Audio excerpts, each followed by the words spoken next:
representantes o responsables. En este espacio se habla de la propiedad privada, del Estado de Derecho, de la economía de libre mercado. Se habla de principios y funciones de la libertad en todos los ámbitos de la vida nacional. Aquí se habla libertad. RCR presenta Aquí se habla libertad, con Rocío Guijarro y Víctor Maldonado. Muy buenos días, queridos oyentes de Aquí se habla libertad. ¿Cómo están? Sean todos bienvenidos a nuestro programa. Hoy, miércoles 16 de enero, aquí estamos para a compartir con ustedes todo lo que vamos a hablar en el día de hoy, pero les queremos dar las gracias a la Dirección General de la Estación Jaime Nestares, en la gerencia de producción Willy Sarcaya, en la producción Kenger Jaramillo, en los controles César Arteaga y en la conducción, como siempre, Víctor Maldonado y Rocío Guijarro. Víctor, ¿cómo estás? ¿Cómo te va? Hola Rocío, ¿cómo estás? Bueno, encantado de estar aquí. Mira, encantado. Lo primero, digamos que corresponde hoy con lo que pasa en la libertad del mundo, es un artículo de Ian Vázquez que habla sobre el tema de la informalidad. Dice Ian Vázquez, que es director del Centro para la Libertad y la Prosperidad Global del Cato Institute, que en América Latina ya es el 70% de la fuerza laboral.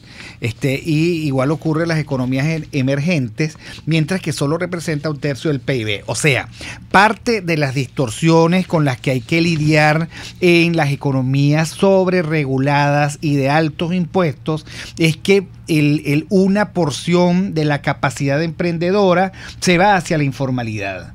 Pero yo estoy de acuerdo con él que la informalidad no es un espacio apropiado para el emprendimiento porque opera como un apartheid empresarial. O sea, en las empresas informales, aquellas que no pueden con el conjunto de requisitos que plantea el Estado para inscribirse debidamente, al final gravitan alrededor de la pobreza, no logran crecer, no logran expandirse, no logran construir reputación empresarial y por supuesto entonces su capacidad productiva está limitada. Sí, bueno, ahora, la culpa no es de los informales. Claro, es que el problema es eso, ¿no? La informalidad viene precisamente por lo costoso que es ser formal, especialmente en América Latina, aunque en varios países, de acuerdo al índice, el Doing Business, el índice de los costos de hacer negocios que publica el Banco Mundial, pues se ha determinado que ya varios países de América Latina han entendido que la informalidad debe formalizarse y han ido disminuyendo las trabas a hacer negocios que teníamos. Bueno, Perú fue un caso paradigmático en este tema, tanto que de allí surgió esta figura muy importante que es Hernando de Soto, con todos sus estudios sobre cómo acabar con la informalidad y cómo ese capital oculto que se mueve en la informalidad se vuelve formal y puede pues ser un mecanismo para ir reduciendo la pobreza. Y hay dos factores, impuestos y rigidez laboral. Claro, y los controles. Los controles. Entonces, claro, nosotros que somos especialistas, lamentable y fatídicamente, en la construcción de hiperestados llenos de regulaciones, en la elaboración de una desconfianza estructural hacia el sector privado, en donde no sé por cuál razón la gente cree al llegar al gobierno que ellos están investidos de una pureza y de una bondad en sus acciones superior al resto de la población y que creen que toda la maldad surge del sector empresarial. Hay que decirles que ese remedio lo que provoca es pobreza, envilecimiento económico, genera informalidad y nos coloca a todos en el plano de la ilegalidad potencial, porque si el Estado es demasiado exigente, los ciudadanos no pueden con eso. Así es, y la informalidad, bueno, la forma de resolverla es no con más leyes, Víctor, sino hacer todo la posibilidad de que se reduzcan los costos para todo el mundo, tanto los formales como los informales, Claro. y que estos entren al mercado ya a satisfacer las necesidades, porque informalidad no solamente hay en el ámbito de la venta de los ambulantes, ¿no? Como se llaman, o de los buhoneros, como le decimos, sino hay informalidad en el transporte, hay informalidad en la vivienda, hay informalidad en la banca, inclusive se hizo un estudio hace unos años porque se trabajó en alianza con este señor Hernando de Soto y su instituto en Perú, Libertad y Democracia, para ver pues el tema de la informalidad en Caracas, en la ciudad de Caracas, y se trabajó mucho en la zona de Sabana Grande, Víctor, donde pululaba mucho la informalidad y en muchas viviendas informales. Lo que quería la gente es formalizarse, pero con los costos la gente tan quiere altos, vivir en sociedad. con impuestos y quiere tan altos, vivir con regulaciones. en sí. las reglas. Exactamente. Lo que pasa es que el Estado se convierte en un interlocutor corrupto, severo, chantajista, extorsionador, perseguidor constante de los creadores de riqueza, y así no vamos a ningún lado. Si los estados grandes e interventores fuesen capaces de resolver los problemas sociales, Venezuela sería la potencia más importante del planeta. Exactamente. Pero Venezuela es la demostración palmaria de que los estados que intervienen en el sistema de mercado violan los derechos de propiedad, rigidizan la oferta laboral, pretenden creer y vender que los empresarios son todo lo malo que le puede ocurrir a una sociedad, expropian, estatizan y expolian. Bueno, transforman a la sociedad en una vivencia pobre, solitaria, breve, brutal. La gente no le gusta vivir en los países así, la gente no tiene cómo desplegar todas sus potencialidades, y bueno, lamentablemente Ian Vázquez tiene razón. Si no se reforma todo ese aparato, entonces nunca podremos tener. Pero hay que dejarlo claro, formal. Rocío, para formalizar el que tiene que bajar es el Estado. No, por supuesto, reducir todos esos costos de hacer negocios que no facilitan la posibilidad de ser un empresario formal.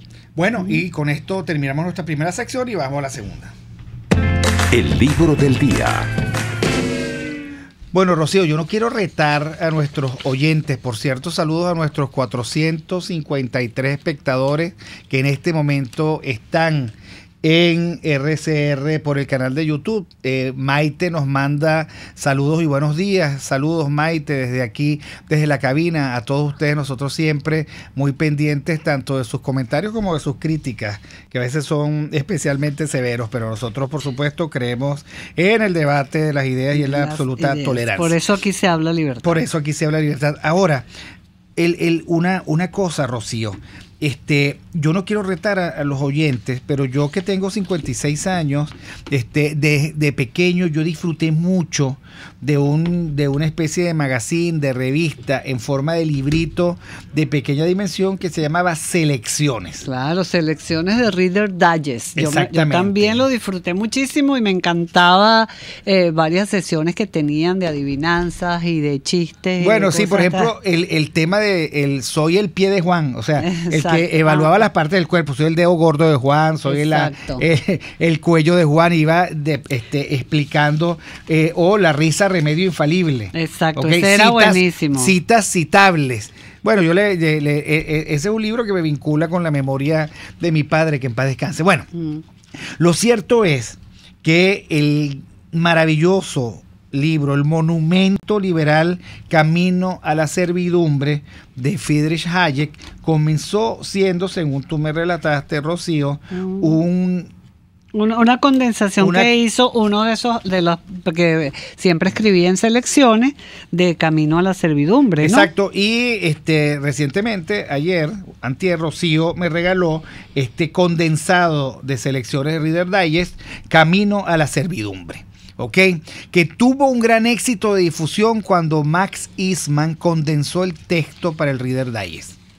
Hayek aprobó la síntesis con estas palabras: es inevitable que la comprensión de un argumento complejo a una fracción de su extensión original produzca algunas sobresimplificaciones. Pero el que haya sido hecho sin distorsiones y mucho mejor de lo que lo pude haber hecho yo mismo es un éxito singular. Eso sí tenía selecciones, ¿verdad? Sí, que condensaba lo hacía muy bien. Y los artículos extraordinarios siempre. La aparición del texto en la revista significó más de 1 millón de ejemplares distribuidos. El libro alcanzó fama internacional. El impacto de la distribución de la obra sacó a Hayek de los círculos universitarios y lo puso en el ojo del debate público. Y bueno, vamos a ponerlo aquí porque estamos en la radio que se ve para que este texto, Camino a la Servidumbre, está a disposición. Creo que trajeron algunos pocos textos que está en la librería. El condensado y el completo, por supuesto, también lo pueden ver. Pero yo recomiendo que aquellos que no tienen ni tiempo, ni disposición, ni ganas de leerse el libro completo, yo les recomiendo este condensado de Max Eastman, El Camino a la Servidumbre de Hayek, y lo recomiendo porque me parece que es la mejor manera de insertarse en el debate, de comprender lo que él quería decir. Él decía, bueno, aquellos países que emprenden el socialismo, emprenden a su vez, y tal vez sin saberlo, el camino a la servidumbre, porque el socialismo es la ruta más rápida para que todos terminemos siendo siervos. Sí, así es. Y Hayek, bueno, hace todo un análisis de lo que el socialismo y la destrucción del socialismo hace a los ciudadanos. Este libro expone las consecuencias negativas del socialismo y las cosas positivas del liberalismo, el liberalismo económico, social y político, y pues explica cómo el liberalismo ha traído progreso y bienestar a las sociedades. Y además es muy realista, no es deterioro, bueno, lo que estamos viviendo. Víctor, uno lo lee y uno, verdad, que se siente atrapado por el libro. No, uno se siente siervo. Porque vive esa situación, entonces somos unos siervos, unos esclavos. Uno se siente siervo. Él dice, en una sociedad organizada sobre la base de la libre competencia es posible obtener casi todo lo que se necesita mediante un precio determinado. A menudo será un precio despiadadamente elevado y precisará sacrificios o sacrificar una cosa para obtener otra, pero tenemos libertad de elección. En una sociedad organizada, del otro modo, no hay alternativa. Solo podemos obedecer una serie de órdenes y prohibiciones. En una sociedad socialista no se consigue nada y los precios son todavía más despiadados porque hay que pagar los precios del mercado negro y de la escasez. Si no, pregúntele a cualquier venezolano cuánto paga por 1 kilo de arroz, cuánto paga por 1 kilo de harina, cuánto paga por 1 kilo de carne, en cuanto consigue la harina de trigo, en cuanto necesita comprar las medicinas, etcétera, porque la verdad sea dicha, en los mercados, y sin opción, no tienes ninguna otra opción en caso de necesidad de pagar lo que te piden en caso de urgencia. Por eso digo, por favor, hagamos todos un gran esfuerzo de entender y de apalancar una demanda social absolutamente unívoca. Nosotros los venezolanos necesitamos vivir la experiencia de una sociedad abierta, de una economía de mercado. Hay que ver lo que los venezolanos, hacia dónde migran los venezolanos. Los venezolanos migran hacia sitios donde hay más mercado y menos Estado, donde hay menos intervención. Y eso se aprecia en los supermercados. El supermercado de los países más pequeños de América Latina son un lujo a la vista y a las necesidades, a las ganas de comprar de cualquier venezolano que viene compendiado en esta miseria de abstinencias y de escasez que lamentablemente nos toca vivir a todos los que estamos aquí. A mí me encanta ir a cualquier país de América Latina, no estoy hablando del norte, estoy hablando del sur, entrar a una farmacia, pedir las medicinas, que me ofrezcan varias opciones y poder pagarlas, entrar a un supermercado y ver diferentes opciones de cualquier producto y uno selecciona el producto que más se acerque a su capacidad adquisitiva. Bueno, eso es lo que lamentablemente nosotros no tenemos en este momento y eso tiene una razón. Socialismo del siglo XXI, estados interventores.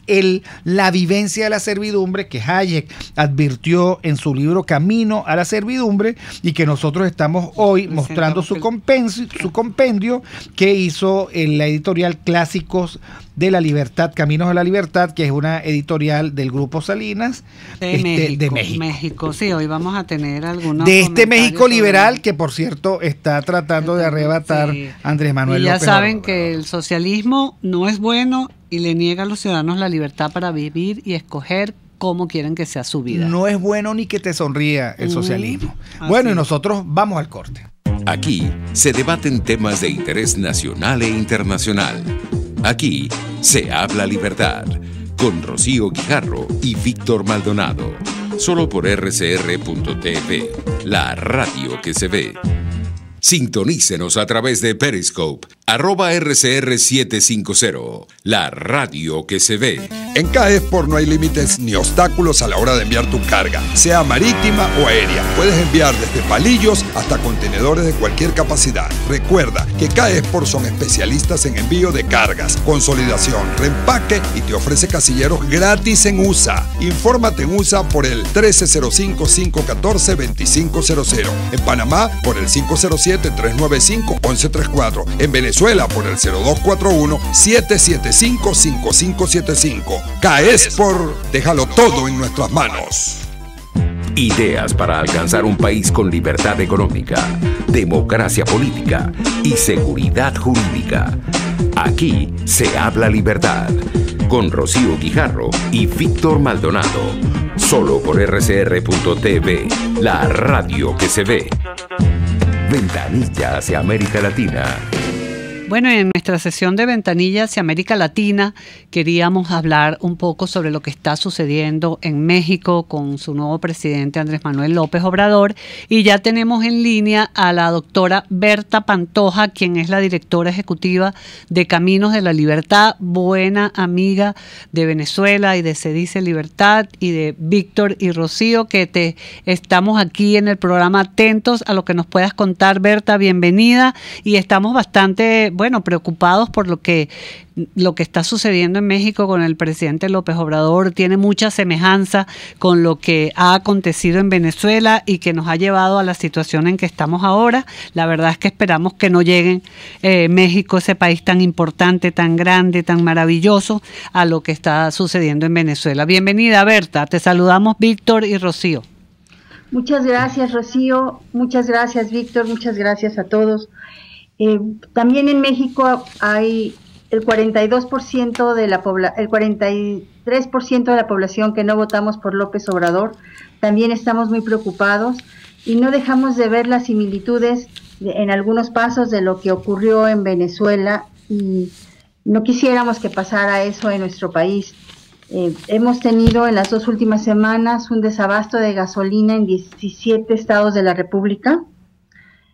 Y mientras eso sucede y todos hacemos colas, de las que desgraciadamente los venezolanos están acostumbrados a hacer en la madrugada para poder cargar gasolina, al mismo tiempo que está pasando eso, el día de hoy seguramente se aprobará algo que ustedes conocen bien, que es la creación de una Guardia Nacional, la militarización del país.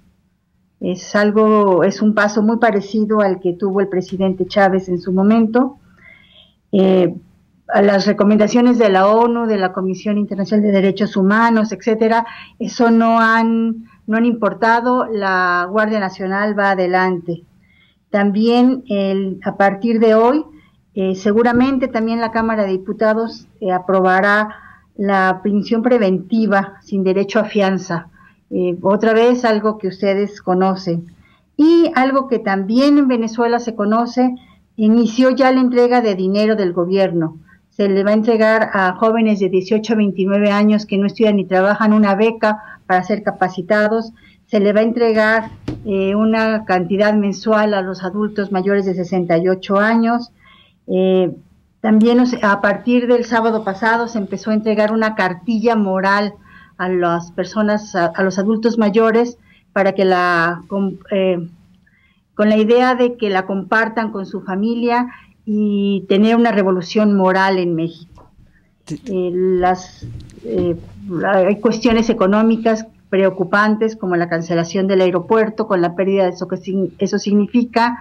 El desabasto de gasolina causado por una mala estrategia del gobierno está afectando ya la economía de varios estados de la República, y hay pérdidas millonarias para muchos de los empresarios, inclusive para los transportistas.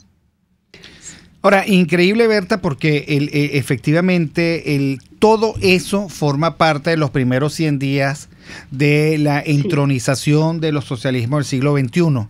Ahora, todo parece indicar que Andrés Manuel López Obrador lo está haciendo con muchísima mayor eficacia. El autoritarismo económico que está demostrando, junto a la estructuración de un populismo vía carnet, sistemas de subsidios e incentivos, más esa demostración de que él es un santón que no necesita sueldo y que además él es el tope de los sueldos y salarios de todos los funcionarios de la Ciudad de México, de nuevo, forma parte de un guión que no se queda allí, sino que finalmente tiene como único objetivo concentrar vorazmente el poder y devastar cualquier lógica de la institucionalidad democrática. Ahora, hay anticuerpos institucionales en México como para entender que esto es un guión que mientras más rápido se enfrente, más fácil se descalabra y se supera. Mira, yo creo que el poco respeto a las instituciones de parte de López Obrador, que lo había declarado en muchísimas ocasiones, está teniendo efecto. El Instituto Nacional Electoral, que le dio el triunfo, que garantizó las elecciones, está haciendo, le quitaban el presupuesto. Eso hace suponer que para las elecciones, para las próximas elecciones intermedias, en que se tiene que renovar la Cámara de Diputados y algunas gubernaturas del país, tendrán tendrán ellos el control absoluto y el Instituto Nacional Electoral lo irá perdiendo. También respecto a las instituciones, el país se lo entregamos a López Obrador, tiene el control de la Cámara de Diputados. Los pocos diputados que tenemos de oposición, que son básicamente los partidos tradicionales, el PRI, el PAN y el PRD, han logrado frenar algunas cosas, pero no son fuerza suficiente, no es una institución. Lo que nos había garantizado en México la transición democrática había sido precisamente la independencia de los tres poderes.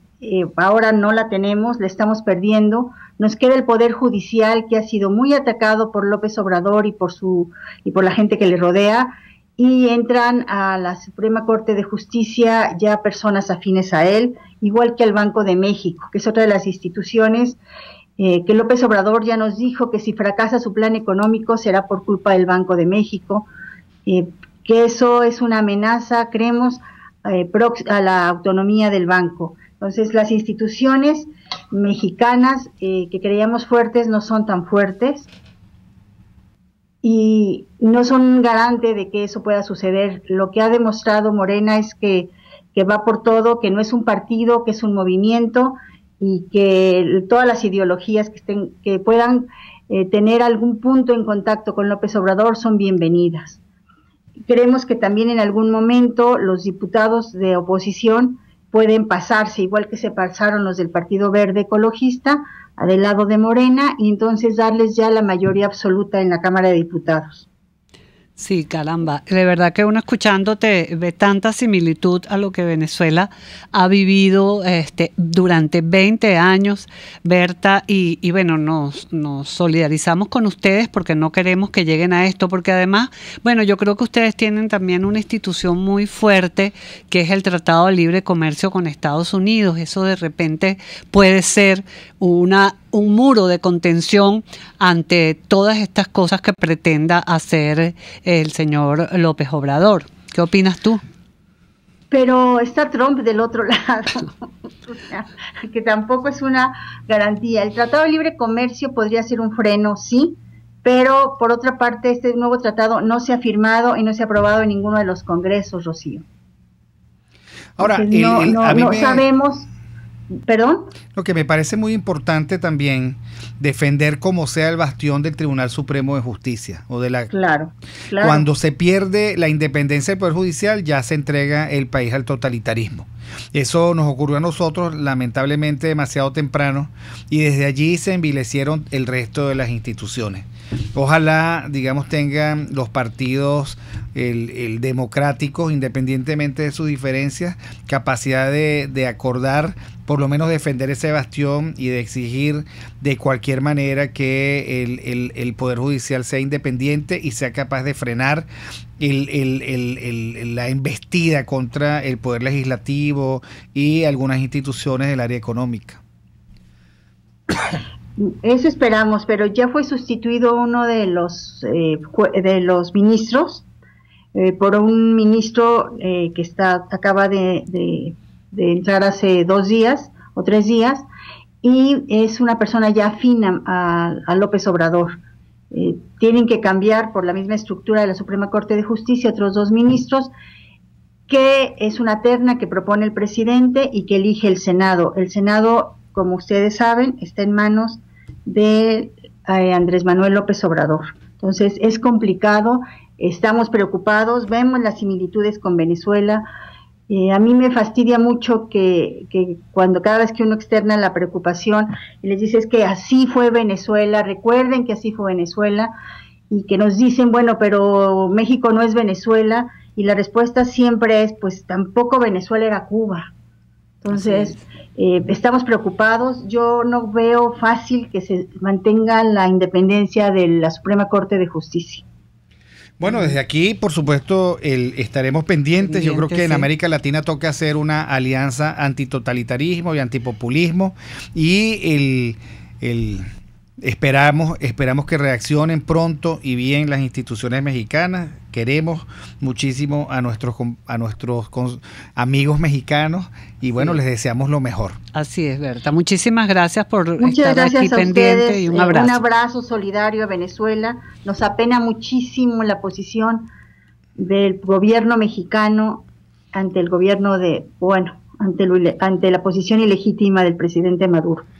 Sí, bueno, seguiremos hablando, Berta. Gracias, Berta. Muchísimas gracias. Y antes de ir al corte, yo quisiera saludar a Mariam Jodar. Buenos días desde Sao Paulo, Brasil. Sigo siempre RCR para saber de la situación de mi país. Amo mi Venezuela y un día volveré. Después, William Tello, buenos días. Gracias por impartir educación en su programa, bastante que hace falta. En fin, hay muchos comentarios también sobre México y nosotros, mientras tanto, vamos al corte. Aquí se debaten temas de interés nacional e internacional. Aquí se habla libertad, con Rocío Guijarro y Víctor Maldonado. Solo por rcr.tv, la radio que se ve. Puedes seguirnos en nuestras redes sociales. En Twitter, @RCR750, la radio que se ve. Informe RCR presenta titulares.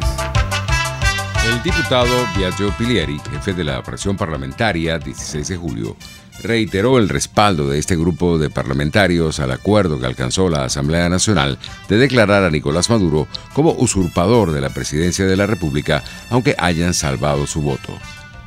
Y por supuesto que Maduro es un usurpador. Nosotros somos de los primeros que enarbolamos la bandera de la vacante constitucional. Fuimos de los primeros que hablamos del 233, cuando por cierto muchos aún no nos comprendían y muchos creían que estábamos tomando un camino incorrecto. Gracias a Dios, hoy todo el mundo está de acuerdo con el 233. Eso del tema de la usurpación no hay lugar a duda. Nuestro derecho de palabra ayer en voz de Juan Pablo García fue muy claro. Lo primero, la fracción 16 de julio respalda y apoya como presidente de la República encargado a Juan Guaidó. Eso no quedó duda en la intervención ni en todos nuestros actos. Lo otro que queda claro es que la fracción 16 de julio, desde el mismo instante que se comenzó a plantear el 233, lo asumió como bandera. Por lo tanto, esas 3 cosas no pueden tener duda. La fiscal general en el exilio, Luisa Ortega Díaz, denunció ante la Corte Penal Internacional la muerte del concejal Fernando Albán, registrada en extrañas circunstancias en la sede del SIVIN ubicada en Plaza Venezuela. El gobierno de Ecuador evaluará antes del 31 de enero la situación de movilidad de los ciudadanos venezolanos que ingresan a ese país. Más allá de nuestras fronteras, En Londres, el líder del Partido Laborista, Jeremy Corbyn, abrió hoy el debate de la moción de censura que presentó al gobierno británico, pidiendo la dimisión de la primera ministra conservadora Theresa May. Y en los deportes, en el Abierto de Australia, el tenista español Rafael Nadal fulminó hoy al australiano Matthew Ebden para lograr avanzar a la tercera ronda de este torneo, donde se encontrará con Alex de Millaur. 11:32 minutos, continúen con Aquí se habla libertad.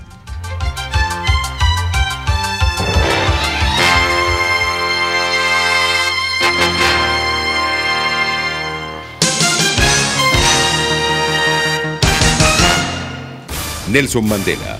Los verdaderos líderes deben estar dispuestos a sacrificarlo todo por la libertad de su pueblo. A las 6 de la tarde, la entrevista. Siempre damos la cara. Exponemos nuestra opinión, duélale a quien le duela. Y difundimos la voz del pueblo porque es la voz de Dios. A las 6 de la tarde, la entrevista. Soy Miguel Ángel Rodríguez y estoy contigo por RCR, porque lo bueno une.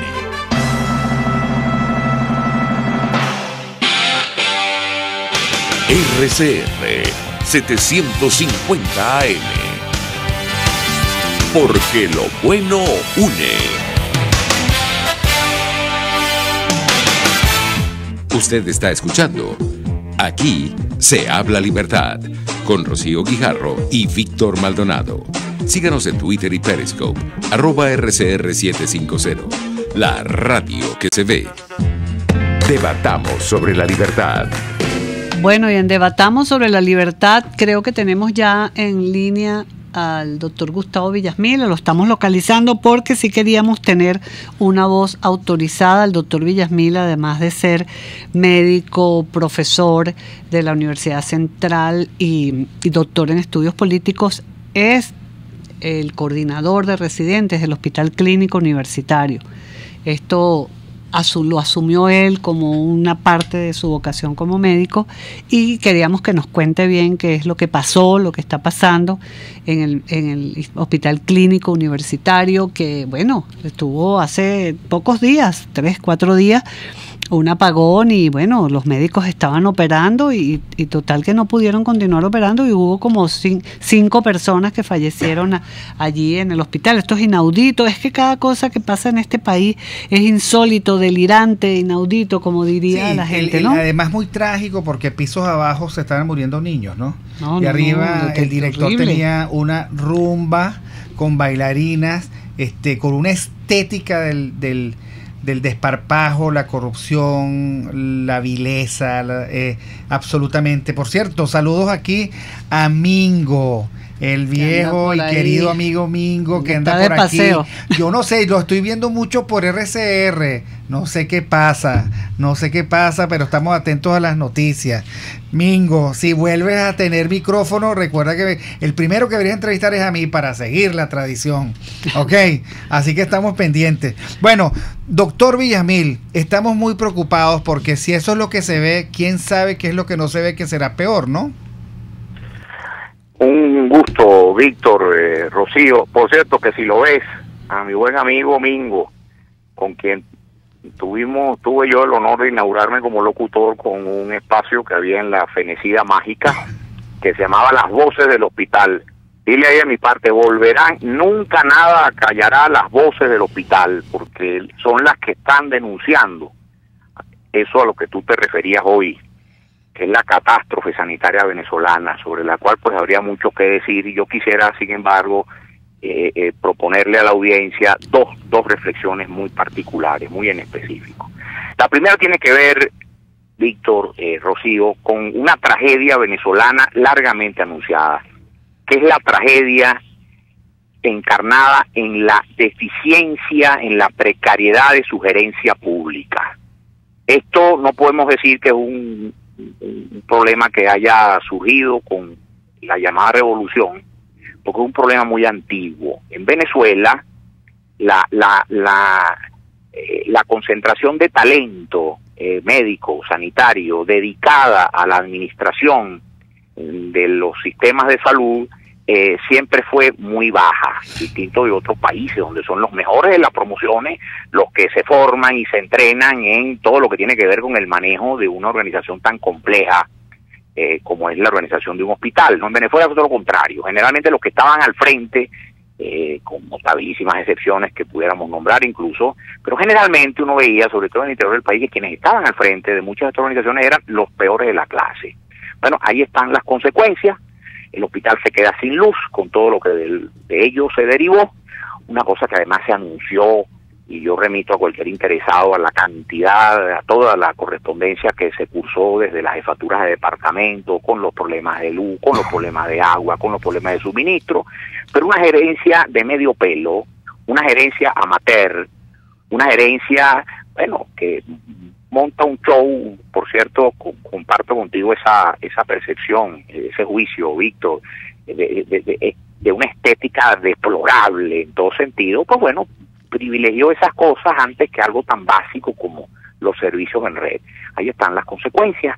Eso tiene que ver, eso es el precio que incluso en vida paga un país capturado por una gerencia, la gerencia más pirata que en materia sanitaria usted pueda tener en país iberoamericano alguno. Vaya usted a Colombia para que usted vea lo que es un director de hospital. Aquello es una cosa que uno se queda poco hundido, que lo menos que tiene Víctor Rocío es un título de tercer nivel obtenido en una universidad primera en el mundo. Veo esa reflexión porque ese problema lo tenemos hoy y lo vamos a tener más adelante cuando, esperemos en Dios, salgamos de esto. ¿Cómo vamos a convocar talento que dirija operaciones altamente complejas? Ese mismo drama no solamente lo vive la gerencia, lo viven las Fuerzas Armadas, lo vive la Administración de Justicia, lo viven la Administración de las Empresas del Estado, los servicios públicos. El peor de la clase ese es el que pone de ministro, que pone de director. Ahí están las consecuencias. La segunda reflexión ya no es, que quiero compartir con vuestra audiencia, ya no es de carácter técnico, es justamente, Víctor, de carácter moral. Porque efectivamente, como tú bien has dicho, 3 días antes de la tragedia del apagón fue el día de las garotas. Eso lo vio todo el mundo. Yo no voy a hacer referencia mayor a un hecho que además fue público y notorio. Lo que tengo sí es que llamar la atención al país nacional y a las comunidades médicas que aquí resistimos, porque también esa reflexión está en el espíritu de mis más de 20.000 colegas en el exterior, porque he hablado, suelo tener contacto con muchos de ellos que son comunidades profesionales organizadas.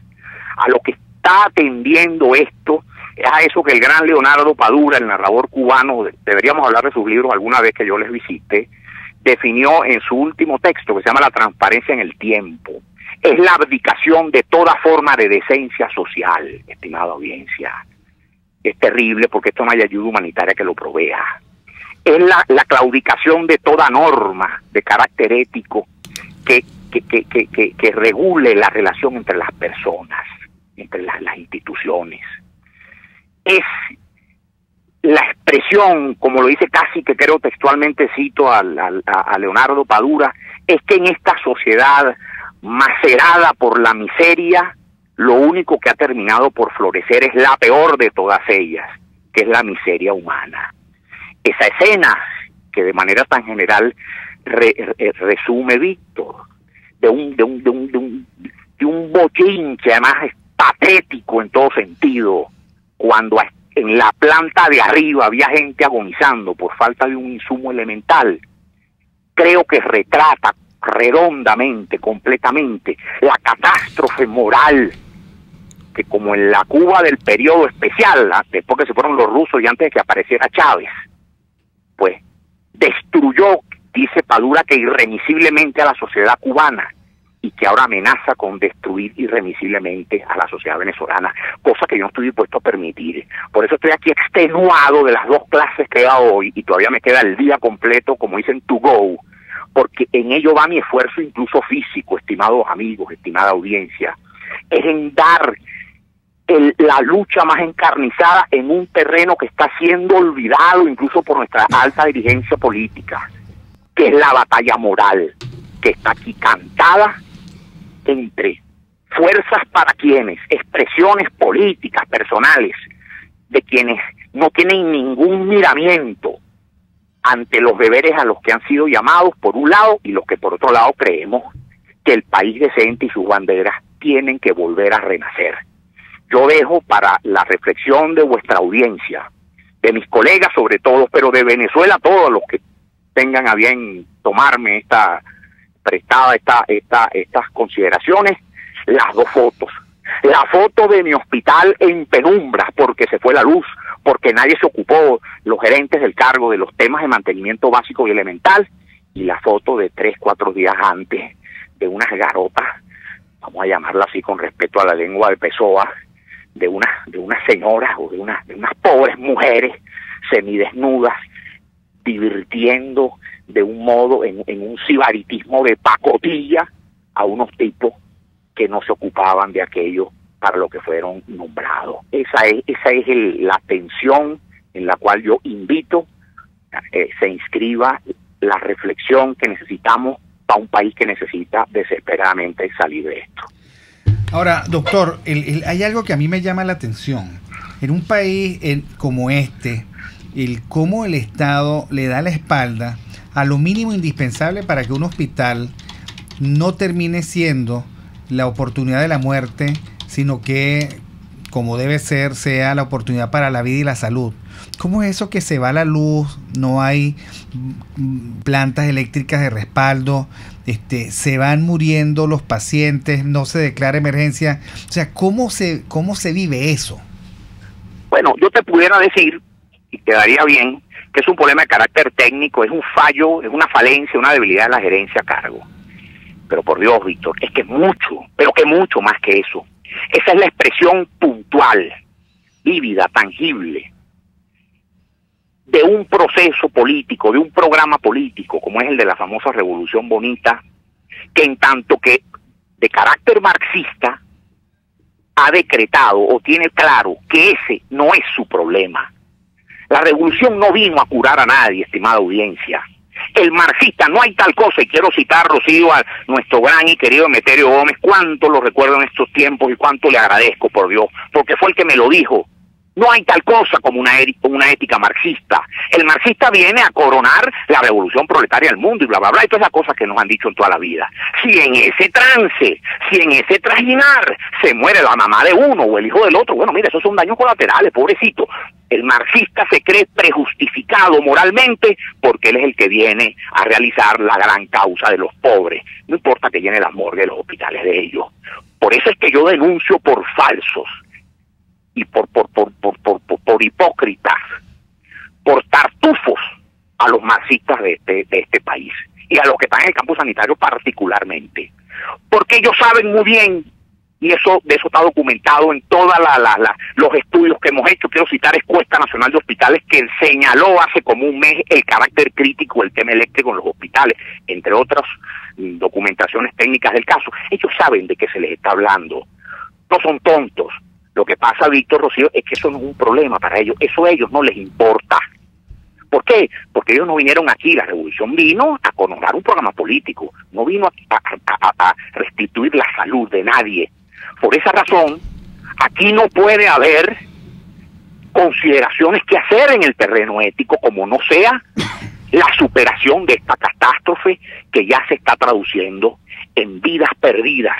Eso lo leí en el Guardian de Londres hace un tiempo, donde un experto decía que habrá en un momento dado que sacar, utilizando las herramientas metodológicas de carácter que brinda la estadística médica, el impacto demográfico que los 20 años de revolución marxista han tenido en Venezuela, en virtud de expresiones como esta, pero en virtud también de expresiones como la de los compatriotas, los indios guaraos, que son tan venezolanos como tú y yo, y que tienen en algunas comunidades la prevalencia de VIH-Sida más alta del mundo. Habrá que también tomar en cuenta el impacto que sobre el último pueblo paleoindio del mundo, que son los Yanomami, tan venezolanos como tú y como yo, va a tener el sarampión que los aniquila, porque son una población inmunológicamente naïve, no tienen cómo defenderse. Habrá que tomar en cuenta el impacto que las violencias, en buena medida auspiciadas por un régimen que prácticamente condenó a este país a vivir en la juridicidad, cómo impactó esa violencia desde el punto de vista epidemiológico en las poblaciones entre los 15 y los 35 años, donde la morir a bala es la primera causa de muerte. Esa matemática va a haber que, dolorosa, porque son los nuestros, va a haber que echarla, va a haber que hacerla en este país, en aras de que con los hechos en la mano, la Venezuela decente se empine sobre sí misma y salga de esta tragedia. Yo quiero llamar y aprovecho esta oportunidad. Villasmil, doctor Villasmil, queríamos, quédese en línea, que vamos a ir a un corte un momentico para que usted entonces nos diga esto que quería comentar y unas conclusiones de si la posibilidad de recuperar esto en un corto o mediano plazo cuando Venezuela recupere su libertad. Ya venimos con usted, no se vaya a ir de ahí del contacto.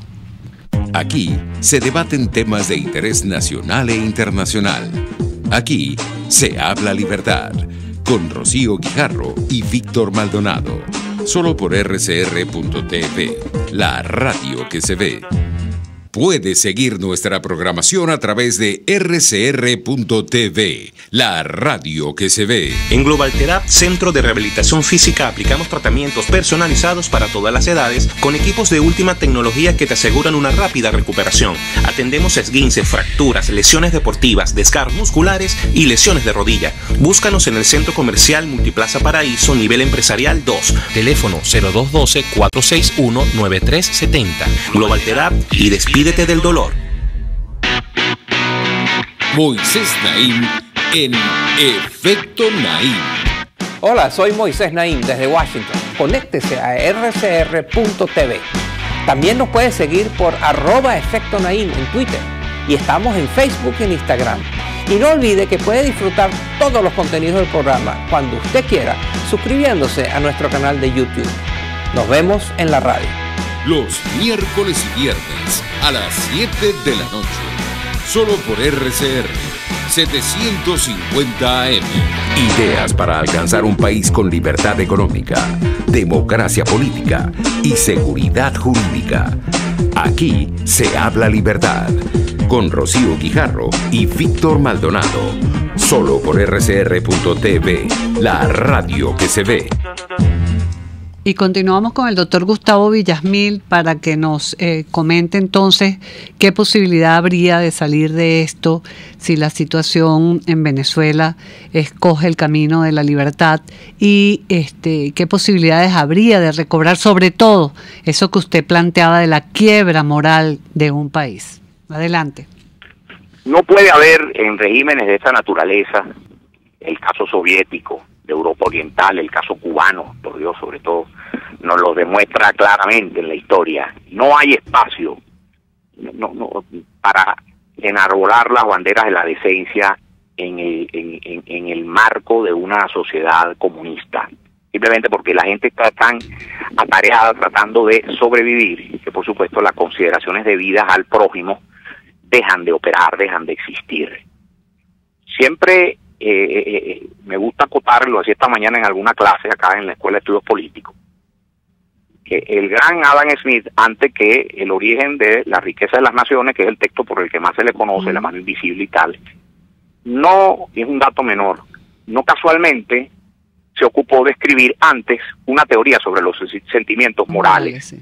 Aquello del ser, recordarás tú en nuestras lecturas, aquello del to be sympathetic, del ser empático con el otro, es: yo no te voy a robar la batería o el caucho de tu carro, porque yo tengo mi carro, me costó mucho conseguir la batería y el caucho, y entonces yo, empático como soy, deduzco que a ti, vecino mío, te debe haber costado tanto trabajo como a mí, y entonces yo aprecio que tú conserves aquellos por los que has trabajado, como también aprecio que tú consideres y respetes aquellos por los que yo he trabajado.